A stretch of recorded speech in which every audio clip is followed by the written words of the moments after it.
Good evening, everybody, and thank you for joining us this evening as part of Neurodiversity Week. We've done a series of webinars, and this evening we're talking about late diagnosis, so those diagnosed in adulthood or those considering getting a diagnosis in adulthood. My name's Jannine Perryman-Harris of ADHD Wise and Neurodiversity Networks, CIC. I was diagnosed with ADHD when I was 41. I'm now 47. My children were diagnosed, and that was kind of what got me to that stage of going, ADHD is part of my dynamic. And I have found the experience of being diagnosed to be positive. I just wish I had known sooner. I shall pass you over to Tony. Good evening, everybody. My name is Tony Lloyd. I'm the Chief Executive of the ADHD Foundation. Thank you to Jannine, Karen, Hayley and the team at ADHD UK Wise for inviting me along to your webinar this evening. I'm very happy to be a guest, particularly because it's Neurodiversity Week. As an adult professional, mental health professional, I also have ADHD. I kind of figured that out when I was in my late 20s, because obviously I'm quite old now and you couldn't get a diagnosis when I was a child. Although for me, it was often something that was just there and something that I had to learn to manage quite early on in life before I even pursued a formal diagnosis. So really glad to be here. Great to meet all of you. Really looking forward to the conversation. And again, thanks very much for the invite. You're welcome, Tony. It's good to have you here. And yeah, hi, I'm Karen Kodish. Excuse me. I was diagnosed autistic at the age of 47 in 2019. And then at the end of last year at 48, diagnosed ADHD. It's been a whirlwind. It's been phenomenal, and we'll get into a lot of more of that of how it's impacted me. But needless to say, I'm still unraveling, but it's all okay. That unraveling, I think, is something that is quite common in a lot of the people that we work with. And there's sort of like almost, by all means, ask questions and interject people, because this is an informal session. So if you want to join in, that's absolutely fine. But with a lot of people that we've worked with who were diagnosed in adulthood, there's kind of almost like a grief process that they go through sometimes, not everybody, when they get their diagnosis late in life.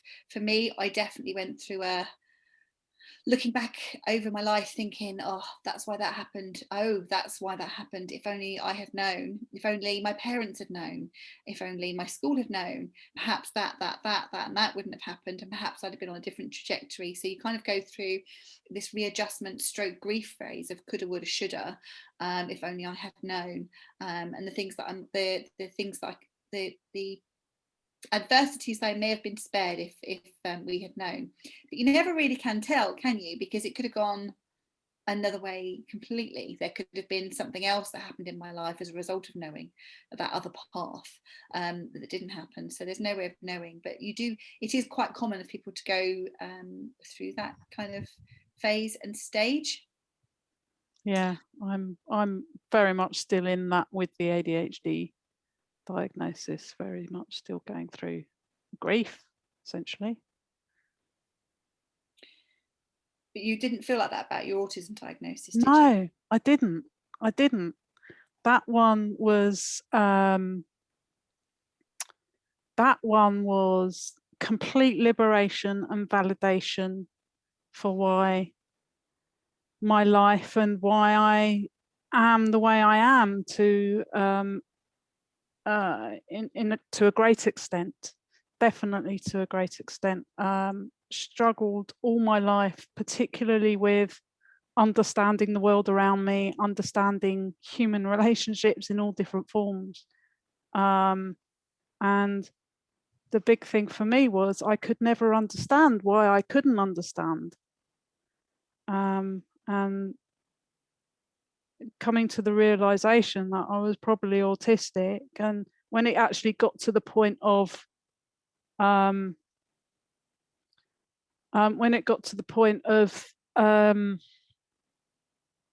deciding to go for diagnosis, by that time I was 100%. I was like, this is it.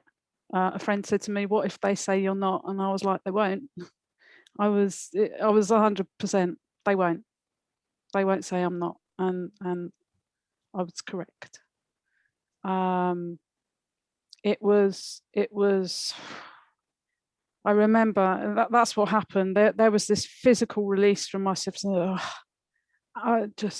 This whole energy shift within me blew my mind.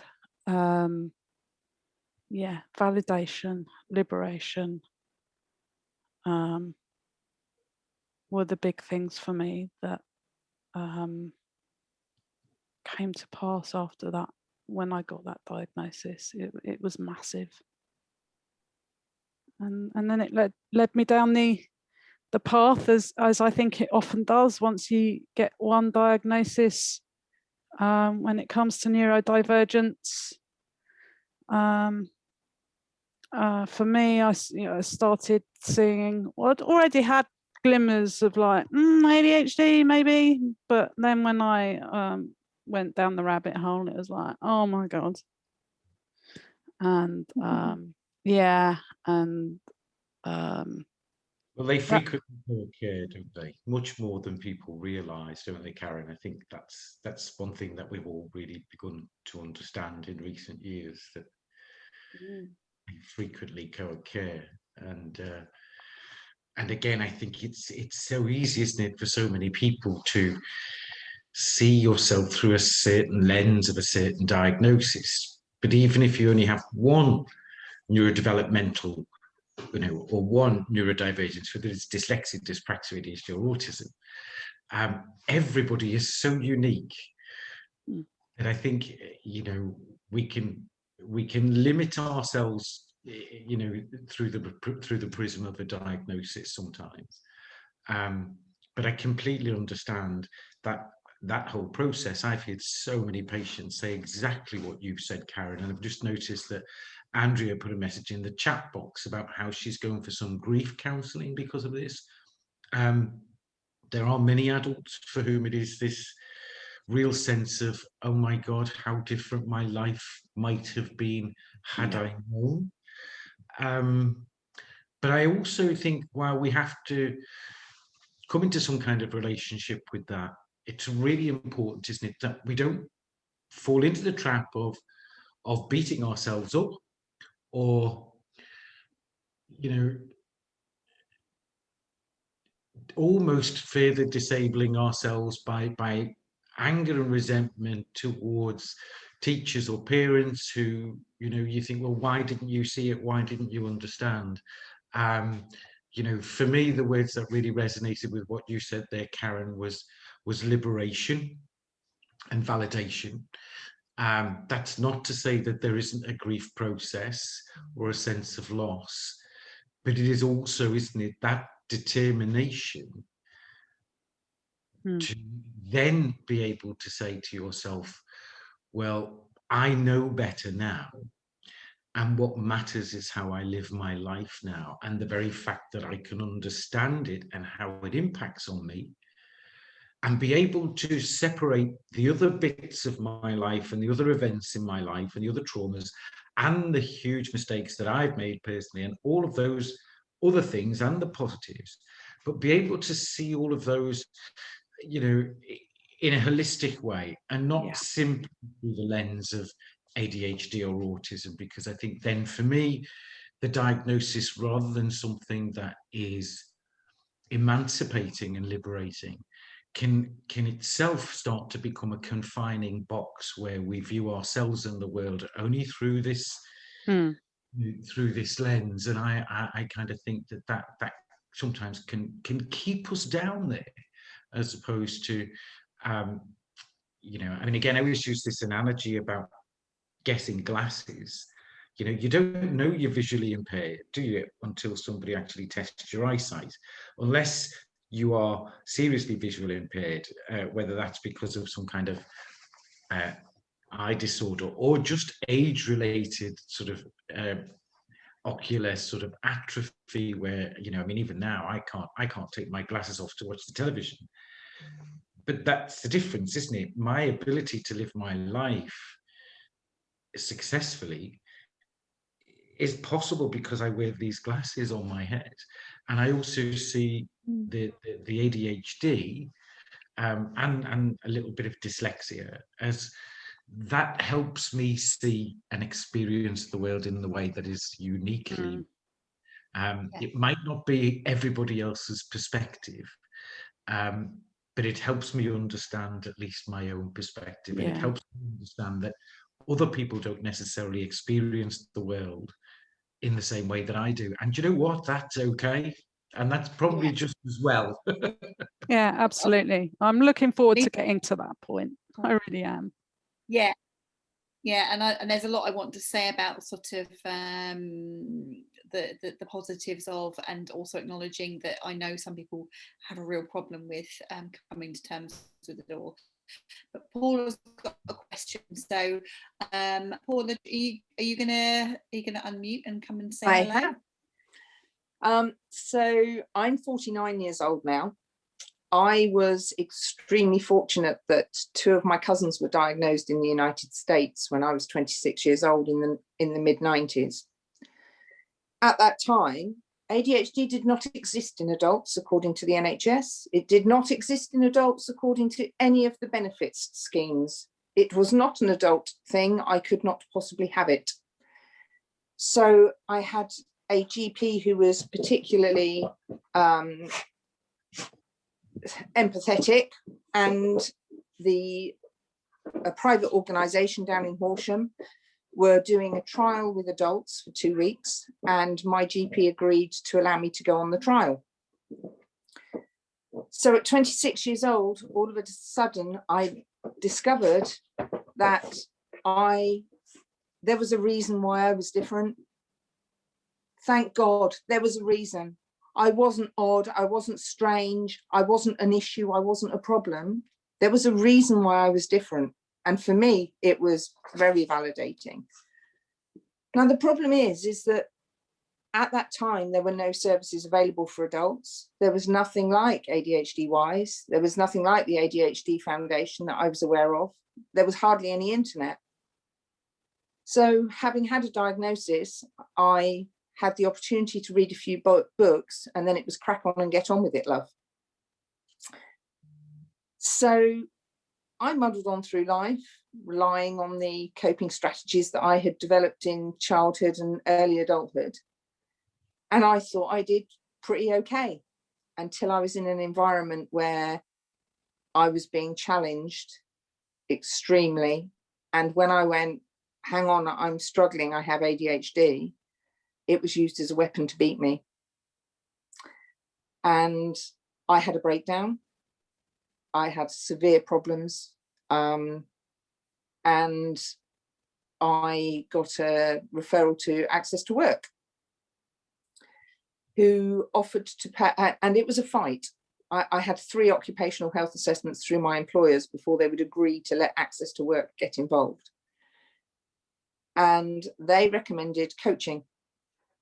And I got in touch with Tony because they'd also recommended training for my colleagues. And Tony put me in touch with Jannine.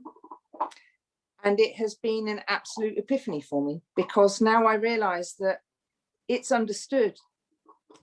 Not only is it a thing, but it's a thing that I can get help and support with.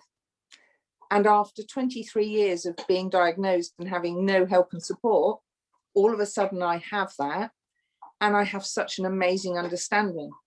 But what I want to say is that maybe if I'd been diagnosed as a child, I wouldn't have developed those coping strategies.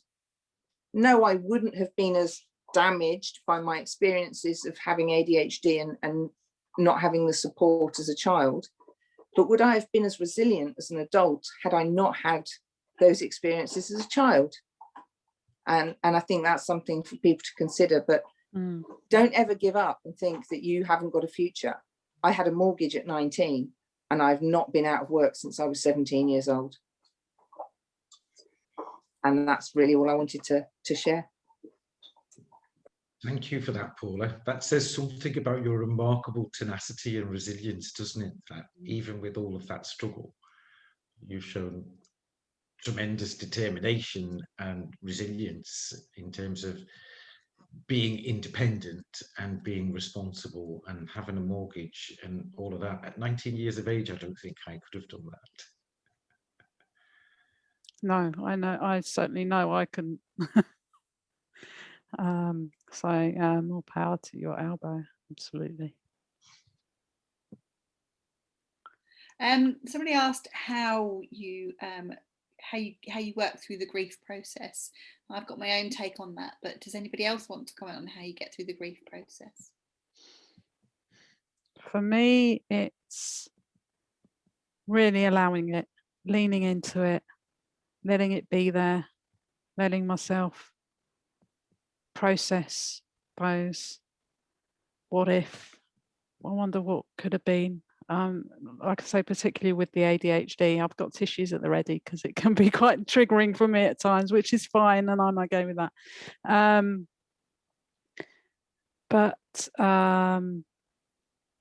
Yeah, the what ifs, and I have a logical mind. I am pragmatic, and I know it is what it is, and today is today, and what has been has gone, and there's nothing I can do about that. But it doesn't stop those grief questions from happening. So allowing them to come up, allowing them to be there, and being able to rationalize with myself and be gentle with myself as much as I can be, which sometimes it's not always easy, but I think that's, for me, the most important piece is accepting that grief is there, letting it be, and the more I do that, I truly believe the easier the process will be to get through to the other side of it, rather than resisting it. I think the acceptance is the thing there, isn't it? It's like, this is what this is. And I've worked with a lot of people who have kind of hated on their neurodiverse conditions, so hated upon their autism, or on their dyslexia, or on their ADHD, rather than accepting it, learning to work with it. And for me, that diagnosis was when I sort of took away the labels for myself of being lazy, stupid, not good enough, a wrecking ball, and all those things that I had previously been called. And it was like, no, I'm none of those things. I'm not a failing neurotypical person. I'm actually quite a phenomenal neurodiverse one.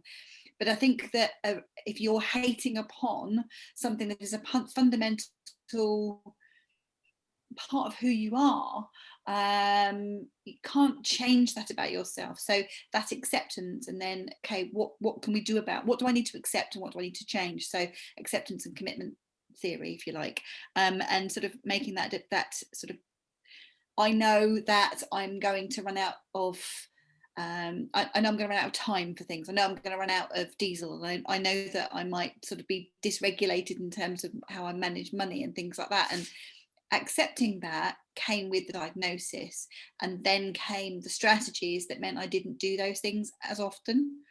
And we're looking for better, not perfect, and all of those things. And allowing that self-knowledge that came from my diagnosis to improve my outcomes.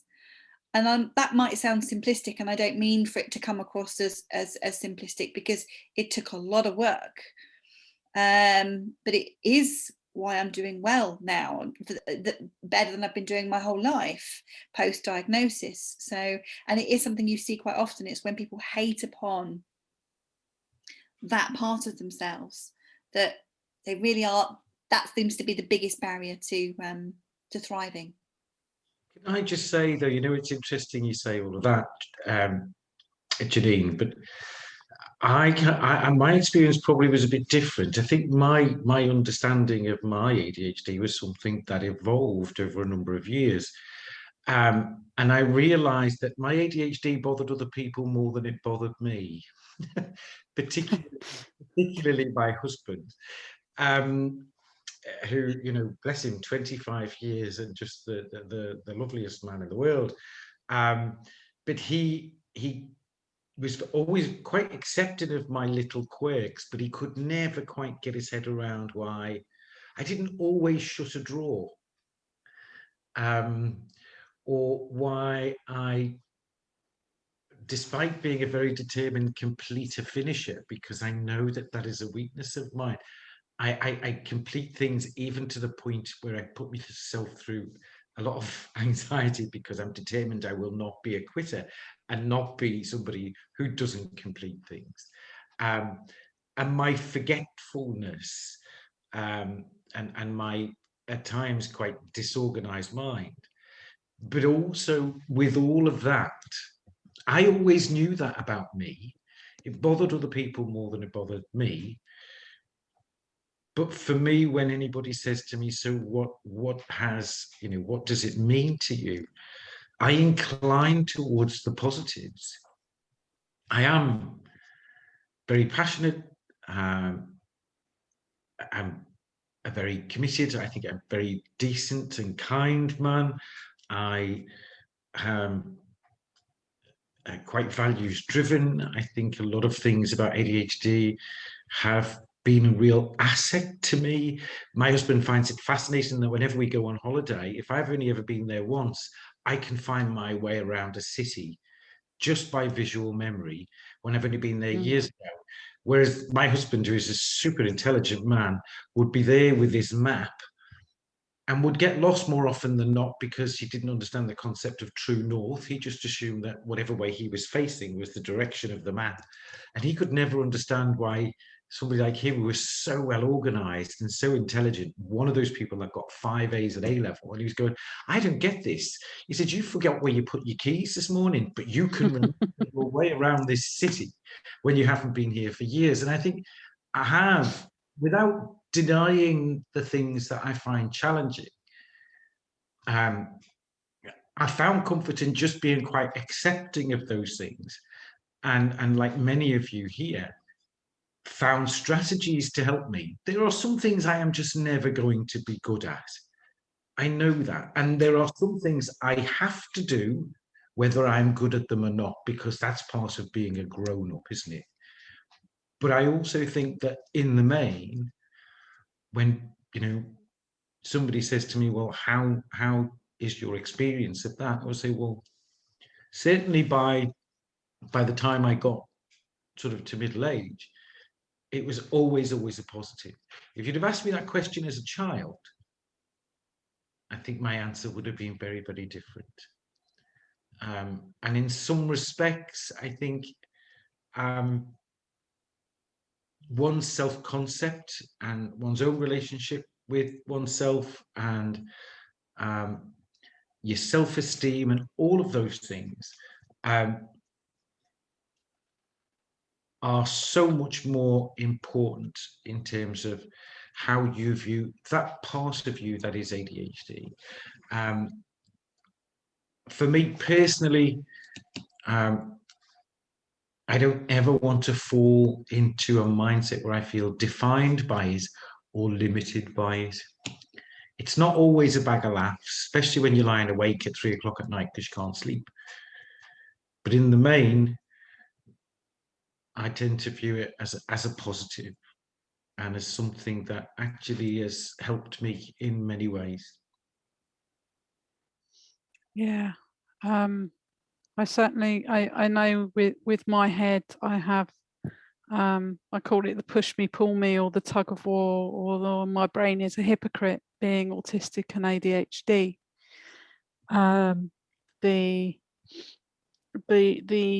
The conversations I have myself on a daily basis where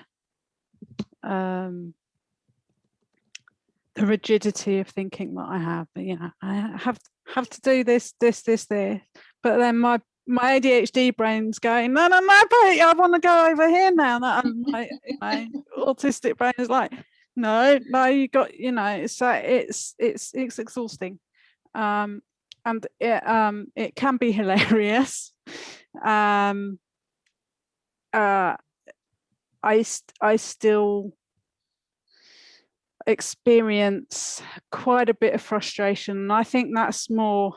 I know you say about perhaps trying to not look through the lens, but I do. I don't know if that's also when because I'm a photographer, but I do. I compartmentalize, and I need that identification of so that's what the autistic brain is doing that, and the ADHD brain is doing that, and the Karen brain is doing that, and piecing it all together. I like to be able to identify, to make sense of my world in that respect. And that's interesting, isn't it? Because I have conversations with people and they're like, is that my autism, or is that my dyslexia, or is that my ADHD? And I'm like, well, I'm not entirely sure, but I would say it's your neurodiverse way of being that's bringing those things into play. And actually sometimes, and it's always worth remembering that any of these conditions rarely travel alone, and that it isn't, we are all a big bunch of strengths and weaknesses. Everybody is. It's just sometimes our weaknesses are not socially acceptable. So, you know, we have to remember that we've got strengths, we've got weaknesses, and we have to maximize our strengths to minimize our weaknesses. And that's just what we have to do. But actually, that we, as part of the neurodiverse, each and every one of us has a different neurodiverse profile. Some things above diagnostic threshold and some things not, and it's not always possible to say that's that part of me and that's that part of me. But it is definitely the case where you see certain things and you can see the rigidity and the predictability required of someone, generally speaking, who's an autistic adult versus an adult with ADHD, and how those contradict each other and can really actually have a real big impact on mental health. Yeah, massively. I was working alongside somebody who is diagnosed dyslexic, and she said she was diagnosed when she was 21 and at university. And she said she actually didn't know quite how she managed to get to university in the first place. She'd had to go through sort of access courses rather than the traditional route to get there, because the traditional route didn't work for her. And there she is, she's writing up a report and she's getting information from me, and then she needed me to go away so that she could have the headspace to put the rest of the report together, which of course, you know, as me, I'm going to allow. But you could see she was kind of apologetic, and she didn't assume that I would be okay with that, and felt the need to explain that. And I thought that was quite something, really, because actually she shouldn't feel that need to explain that, should she? It should be something that's you know, in an apologetic way. To say it is one thing, but to say it in an apologetic way, I found sort of like quite disappointing for her, and sort of like something that, you know, because I don't want to just talk about autism and ADHD, I want to talk about dyslexia and dyspraxia and all those things as well. So we've got a hand up, actually. Oh, Paula, have you put your hand up again? Come on then, Mrs. Yeah, we've had a question in the chat asking about some more information about access to work. So and I can only go from my experience, the occupational health route through work was not delivering for my ADHD. And so I approached Access to Work directly. Now, Access to Work are there to support individuals to get into the workplace, to remain in the workplace, to thrive in the workplace.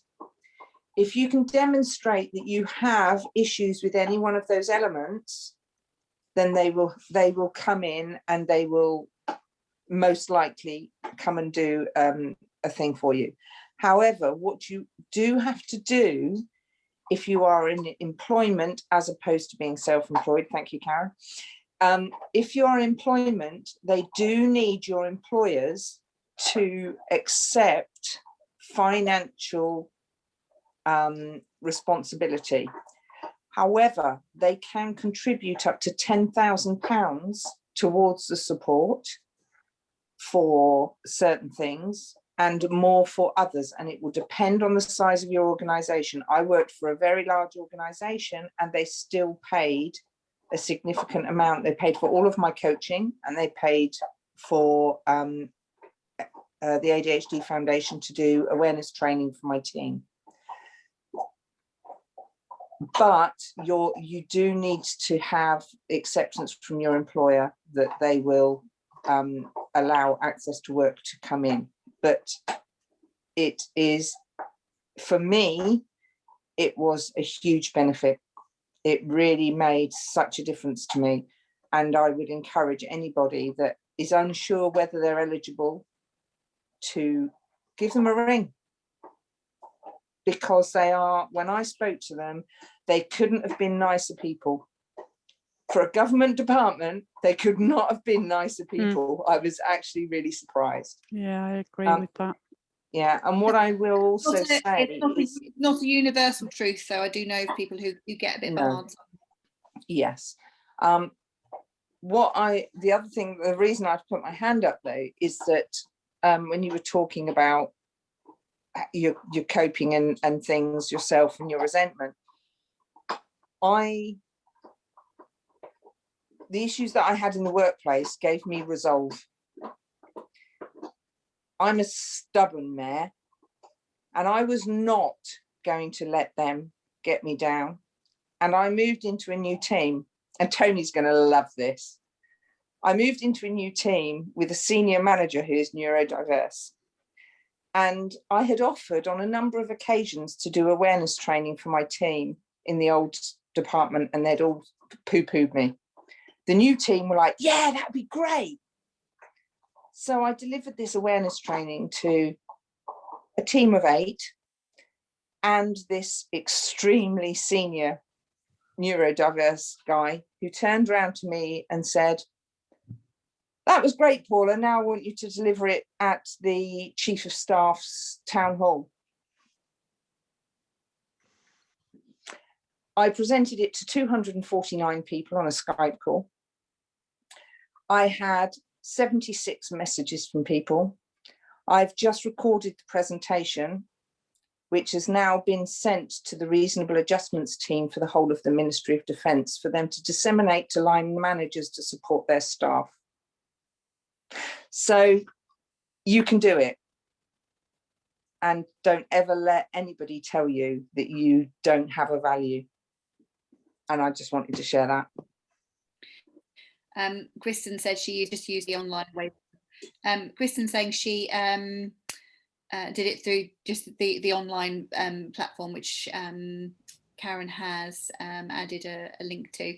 And often, actually, if you know what it is you want, you just ask for that, and they don't do a workplace assessment. So it does depend on who you are, who you get on the other end of the phone, and how direct you are in terms of what you want. So everyone's experience of it. So yeah, my experience was I really had to be proactive in making sure that I made clear that I wanted to be assigned someone who had experience with neurodiversity. And the reason I had to do that, the first person I was assigned to didn't have a clue, unfortunately. And that was causing me stress. So, yeah, I agree. In the don't give up, you will find the right people and the good people within the access to work. It is, I believe, one of the government's best kept secrets. There's a wealth of resources that are available, and you don't actually need to have a formal diagnosis. to apply and get funding. So bear that in mind as well. Mm-hmm. Karen Kay, Okay. my namesake's got her hand up. Hey, Karen. Hello. I'm a brand newbie. I got my diagnosis yesterday at the age of 41 for ADHD. Yeah. Yay. Top tips for those first few days where you suddenly go, oh my God, okay, let's see where this goes and how do I do this now and all that sort of stuff. So yeah, basically top tips, please, guys, for a very slightly freaked out newbie. Well, I think the first thing to do is to join something like this and have a bit of a discussion. So well done you, because that was a good way to start the process. And I can see Torty's got her hand up, and I bet you that's because she wants to say something to you about that. So yeah, I'm going to put Torty on. I think, Karen, with your diagnosis, there can come relief. It is a grief process because there's so much loss. You know, you're looking back at the past and thinking it could have been like this, it could have been like that. But there is this relief because there's an explanation. I don't know if you're like me, but I'm all about the whys. Why was it like this? Why was it like that? And when you have this explanation, you can then add the hows. So how can I make my brain work better for me? And I think that is really empowering. And I think that's what moved me on through it quite quickly, really. I think if you're in a group of people who are neurodiverse, you've got the backing, and then there's just so many suggestions that you have. I mean, just the first time I spoke to Jannine and she's like, you can do hard things. And I thought, well, I do them all the time. But, you know, other people don't realise that they're hard for me. And then there's other things that I do that are really hard that other people just can't do. And I thought, actually, I have all these skills and qualities and attributes that I didn't really, I kind of knew that I had. But then I could attribute them to this condition or whatever you would call it that's also causing me this hardship. So you then harness that and use it to your advantage. And then, you know, meeting Karen and she'll say, oh, you know, I have this app that I use and this makes things easier for me. I use systems and not goals. And I think, oh, I trained as a coach, but I never thought of doing that. But if you look at it in a different way and you're looking at things, you know, if you're learning and you're looking at things through neurodiversity, it's different. If you're being taught by people who don't understand about ADHD and you're learning those kind of systems, it's harder. So that's what I've found. I found that it's like you find a tribe and then you feel like you're part of something, and you find, well, I found that the differences felt good then, and that's where I got the acceptance, I think. Yeah, it's interesting you say that. Go on, Jannine. And not to be too self-promoting, but that is the reason why group coaching is so successful, is because you realise quite quickly that the way you are is normal within the context of neurodiversity, and you're like, okay, and that sort of like connection that you make with other people and learning from other people and laughing with other people. So whether it's somebody else's, perhaps look at something like some group coaching, because actually it's a revelation. Coaching in general, whether it be group or one-to-one, is the thing. That's two things. That can't be the single thing. But I started with one-to-one coaching with Jannine when I realised this was pre-diagnosis, and that coaching that I had with Jannine really transformed. I mean, you can attest to that, Jannine, how much I changed in those months. That there's a few people I know here, and there are some journeys that I'm very honoured to have been part of. Let's put it that way. Tony, do you have anything else that you want to add? Because I've just seen a post here. Somebody said, well, I think neurodiverse people should have the right to disability benefits if they can't or choose not to work. I agree and disagree with that. If you are unable to work, then yes, of course. If you choose not to work, then no. And the reason I say that is, you know, you look at all the research now, and what we see is that over 35% of business owners have either ADHD or dyslexia or both. I know lots of people who have very successful careers and lives who've got autism and ADHD and dyslexia and dyspraxia. And I know that having a healthy and successful life, whatever you define that to be, is the sum of many parts.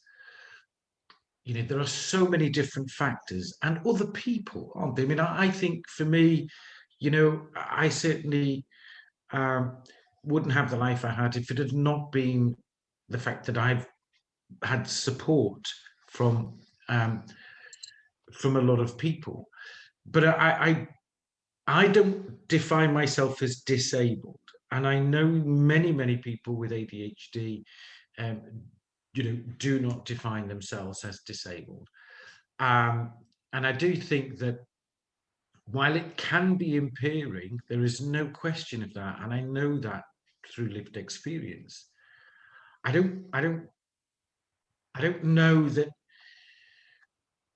you know, defining ourselves as disabled or defining ourselves by what we can't do is in itself particularly helpful, or that you know, for me, if you are unable to work, then that will be for a number of reasons. It wouldn't be solely because of ADHD, for example. And I really kind of would not want to see anybody falling down the rabbit hole of dependency. Yes, having ADHD can be challenging, but it can also be something that can work for you in other ways. There are jobs, for example, I would never dream of doing, but there are other types of jobs that I know I would thrive in and really enjoy. So I do kind of get, I think, a bit uncomfortable sometimes by the definition of disability. I don't even think I like the word. I've actually really come to dislike this term special educational needs, because all the young people that I work with, what it connotes for them is, oh, bottom set, Prue, low ability, not intelligent, can't sit still. It's all negatives.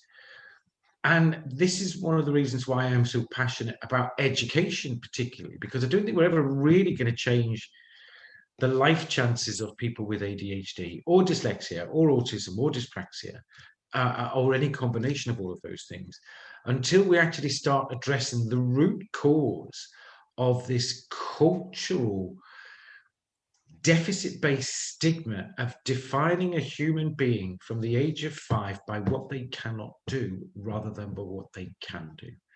And just because your type of intelligence isn't the type of intelligence that necessarily gets a grade A in school or in an exam does not mean you are not intelligent.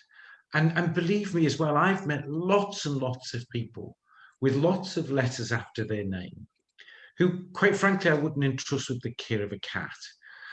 You know, I think we need to see intelligence and ability as something much broader than we have done, and move away from this deficit-based language of what we cannot do, and this learned helplessness that we cultivate in many young people by constantly talking to them from a deficit framework. I think, you know, and this is what neurodiversity is all about. It's not about denying the impairments, but I think it is about putting it in a perspective where we don't disable ourselves any further or any more than our education system or the workplace or just our culture can disable us. I think it is about being able to stand up and see yourself in a positive light and dare to be different. You know, this is the kind of thing that's really resonated with me, and it was all over Twitter before. Different is not disabled. No, but it can be disabling in some environments, and I think that's true to say. So I've got 3 children, all of which diagnosed with ADHD. One is also diagnosed with autistic spectrum, and out of the 4 of us, one is in receipt of benefits she's in receipt of PIP. But that isn't actually because of her autism and her ADHD. That is because the two combined, plus some cognitive challenges, put her in a situation where her best life, her way of spending her days post-COVID and hopefully pre-COVID and hopefully post-COVID, literally are that she volunteers at the British Heart Foundation shop 3 afternoons a week. As her mum, there was sort of like a big challenge around coming to accept that, because I'm ambitious where parents are generally speaking ambitious for their children, and I had to readjust. The reality is she does need that financial input from the state, whereas I do not, and neither do Will or Becca, because actually they are. But that's not necessarily, as I say, with Vicky, it's not necessarily to do with her ADHD or her autism. It is the two together plus other cognitive challenges that put her in a situation where she needs that. Therefore, she should have that, and there should be no blame or guilt or shame around needing that, because some people genuinely do, but it's not a given that everybody does. And just wanted to sort of like just put my full penneth in on that. And then we have a question from Anna. Do you want to come on, Anna? Yes, hi, let me just open the video. Hi. Hiya.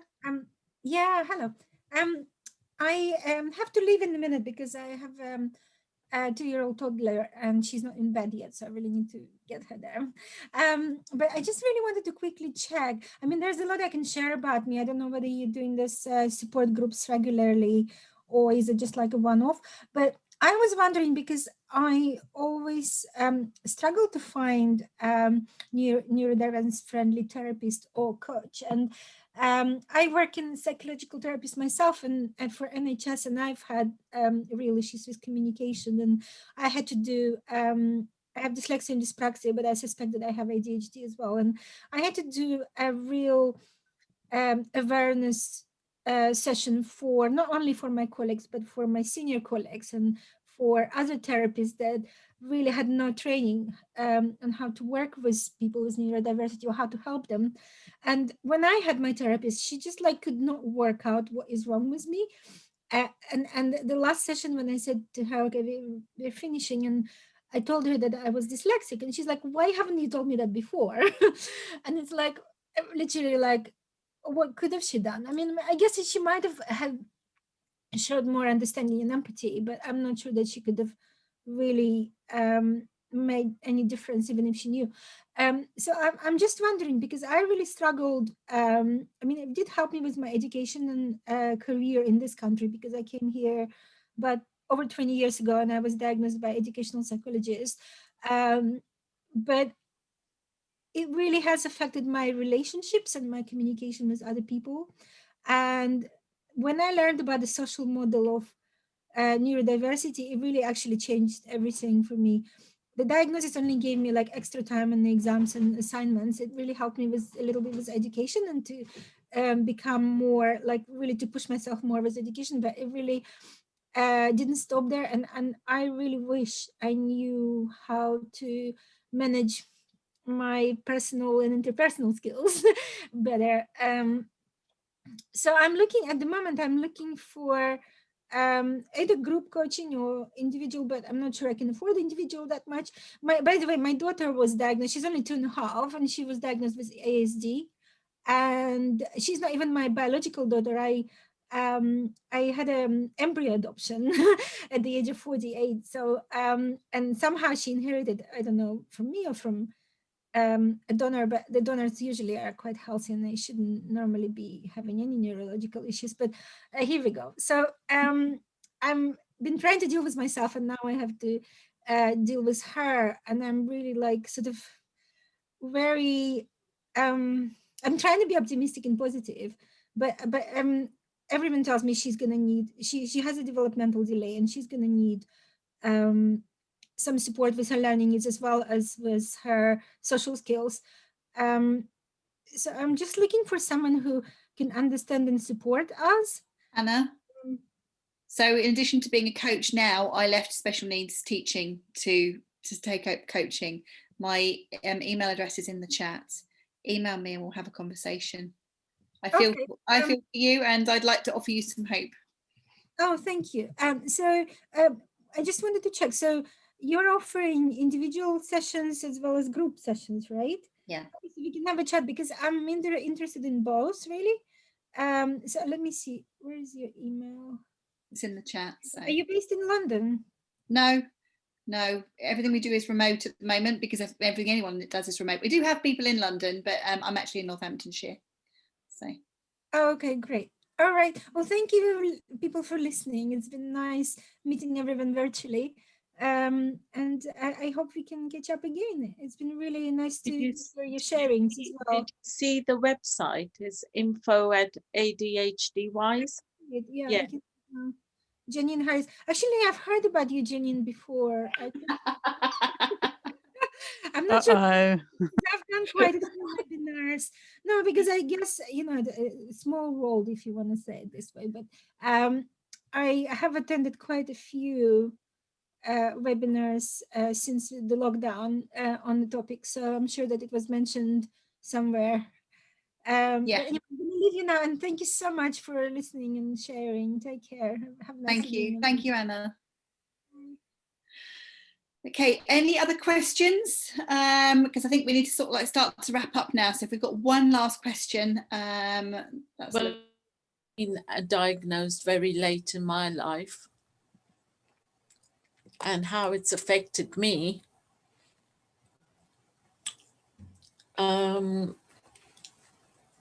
It's come as a great shock and relief, but I don't know how to put it into words that it's a relief for me. Is it like that self-discovery? It's like, is it? I don't quite know what you're asking. Yeah, I mean, it is a bit complex because I've gone through my life being zipped up, told not to talk. I've got nothing to offer. And basically, I've not had proper education. I've had to teach myself whatever I've learned and bring out my abilities and discover my, creativities.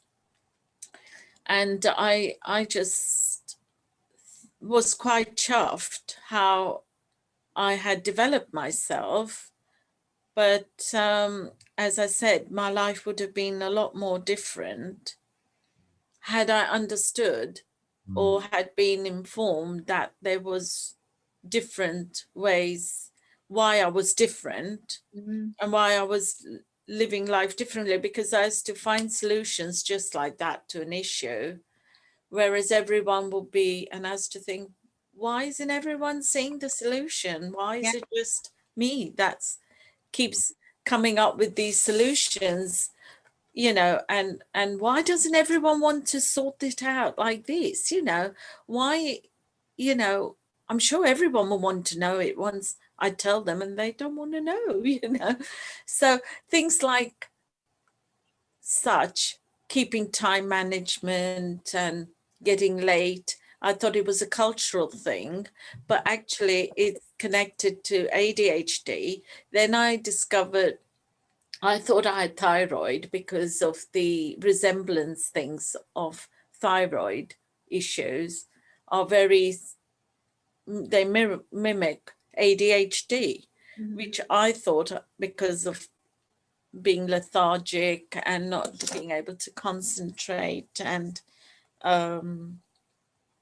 not having clear head, concentration, and getting tired very easily. And that was my thyroid. But now I realize that ADHD has similar things as well, or is it ASD? I still haven't understood, where you have the highs and lows of energy levels and motivation. and also the There can be all sorts of, concentration. yeah, there can be all sorts of reasons for that. So are you diagnosed? You are diagnosed now, aren't you? Yeah. Yeah. There can be all I sorts of still reasons. feel I'm new. It's only 3 years Yeah. now. No, 3 years. Wow. 2 You talk years. about Yeah. the creativity latter. Tell me, how are you creative?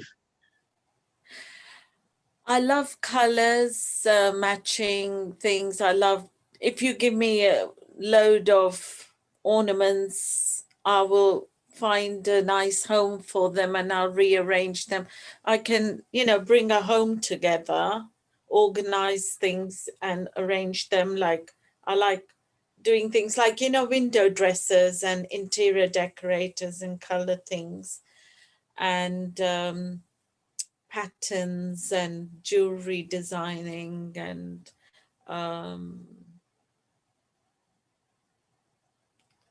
choosing clothing and all that. Yeah. Great. We've got a question. Sorry, we have got one more question. I can't find the name of the person now. It was Alison. Alison, do you want to come on and ask a question?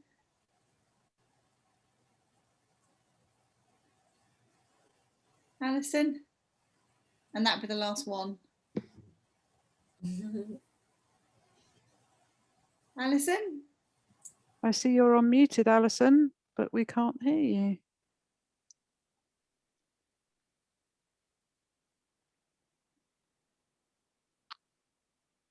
Can you hear me now? Yes, there we go. Yeah.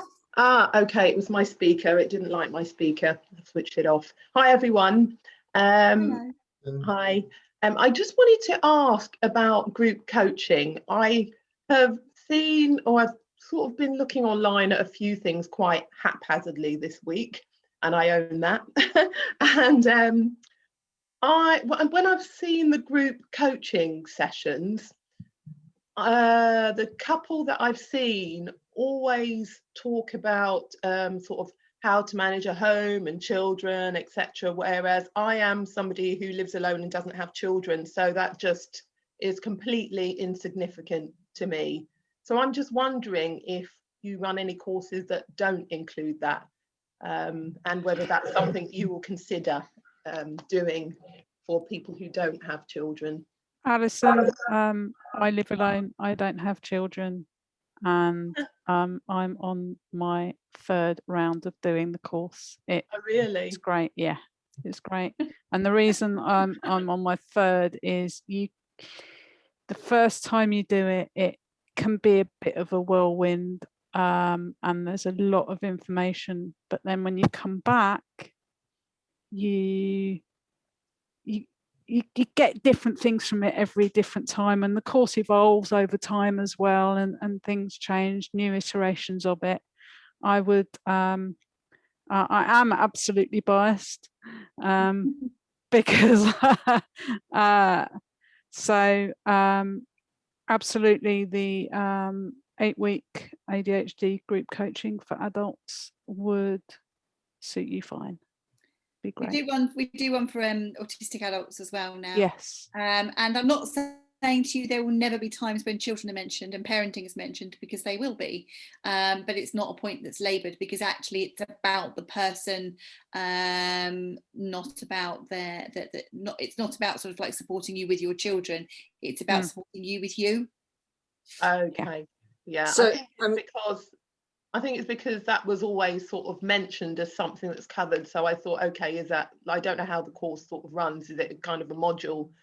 Because I can just imagine me sitting there going, what am I doing here? Which I've happens to me when people talk about their children. Yeah, I've done two. I've done 2 of the courses now, Alison, and I don't have children. And the way the courses are covered is they're looking at the problems that you might experience and how you as an individual can address those problems.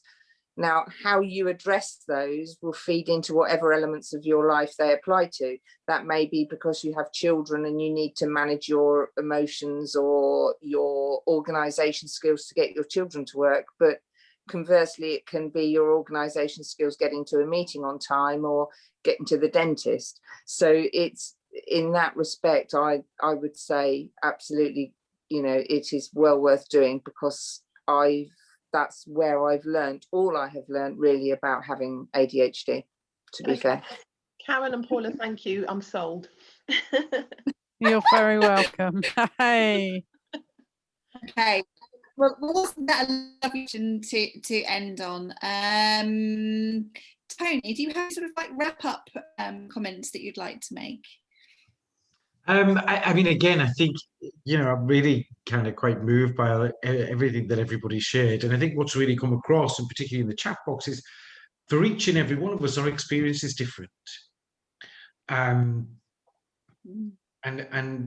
what works for us or what doesn't work for us in terms of strategies or medication or various different things, is that we are all different, we are unique. And I think, again, it's holding on to that thing about, yes, we have things in common, but we're all individuals.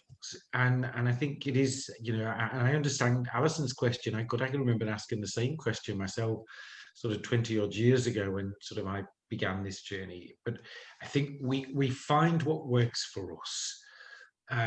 What matters most is, I think,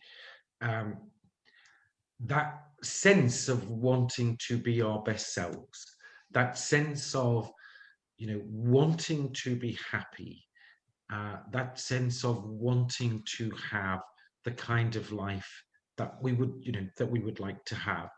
And it's about moving from yearning to striving, to feeling confident that at least you're on the way, that every day part of you is at least making some steps forward, you're heading in the right direction, however long you've got to go, and however difficult some days might be. That sense of who I am is okay. I am okay. I'm an okay person. I'm doing my best. My best is good enough. And the only person I'm kidding if I'm not doing my best is myself. And then reminding myself that, you know, that I want to enjoy life, and I want to smile, and I want to laugh, and I want to dance, and all of those positive things. You know, that it is sometimes a mindset that just as long as we know we're heading in the right direction, then that in itself can really kind of give our lives a turbocharge and a sense of purpose. And I think, you know, again, if I can come, and I've said this to Jannine, and I'll leave you with this, because people often say to me, well, what is your greatest achievement? You know, what is the thing that you're most proud of? You know, and I say, well, whatever all of the things I've done in my career, and I've got lots of letters after my name and things like that, I said, the only thing that matters to me is that I would be remembered as a kind man. And I actually really genuinely don't care about the rest. And you know, that it's about who we are as people, isn't it? And each and every one of us has challenges, but each and every one of us also has talents and gifts and abilities. We've got to see the best in ourselves, and we've got to be kind to ourselves, because we can't be kind to others without. And by kind to ourselves, that also means giving yourself a pat on the back, forgiving yourself for when you make mistakes, even if it's the same one over and over again. What matters is that you try to be the best person that you are. Hurrah, hurrah. Thank you, Tony. You are a legend. And one of the kindest people that I know, and certainly somebody I see as having been a mentor for me, and has picked me up when I have not believed in myself as much as I could have done. ADHD Foundation have absolutely helped me along the way, and I feel like I've paid that forward. So Tony, that's why I invite you and value having you nearby. So thank you very much for that. Karen, do you want to say something? Oh, what do I want to say? I'm grateful for having my diagnoses. I'm still working through the grief. And although it's predominantly with ADHD, I'm starting to notice there's some ASD stuff popping up now as well. I am really intrigued to know how and if I respond to the meds that I start next month. And this is a pharmaceutical averse human being over here. So for me to be trying meds, I'm, yeah, along the same lines as Tony. I think ultimately who I am as a human being is the most important thing, and how I conduct my life and how I learn self-compassion, I think, is a very big piece for me, something that is something I have to work on quite a lot. And finding that self-compassion through acceptance is a hugely important piece of the journey. I'm grateful for having found a tribe, and you read my thoughts earlier, Jannine, when you said about feeling normal, because that was a realization I had only a few weeks ago in a group situation. I was listening to people, and all of a sudden I was like, oh my God, I actually feel normal for the first time in my life. And that felt good. That felt so good, to be in a space where all my weirdness, inverted commas, wasn't weird anymore. Mm-hmm. And my body's shivering again talking about it. It's I'm going to stop there because I'm welling up now. But to have found home. I've just seen it in the chat. To have Karen, I appreciate you very much, and for all the things that you teach me, and the ways in which you make me better at my job. So thank you for that. So I'm going to close there, and thank everybody for taking some time out to spend with us in this what is Neurodiversity Week. There are lots of professionals out there whose intention is to improve the outcomes of the people they get to work with. I am proud to say that I'm one such professional, and I know there are other professionals in the room that are also like that. And the reason I hold Tony in such high esteem is because that's how he leads. I hope that I'm leaving you with a sense of, I hope that we are leaving you with a sense of positivity about the future and the possibilities that are there for you, and understanding that accepting the things that you must about yourself and changing the things that you can is the key to moving you forward from where I sit. Do make contact if there is something that we can do to help you. And thank you so much again for joining us this evening. Thank you, Jannine. Thank you.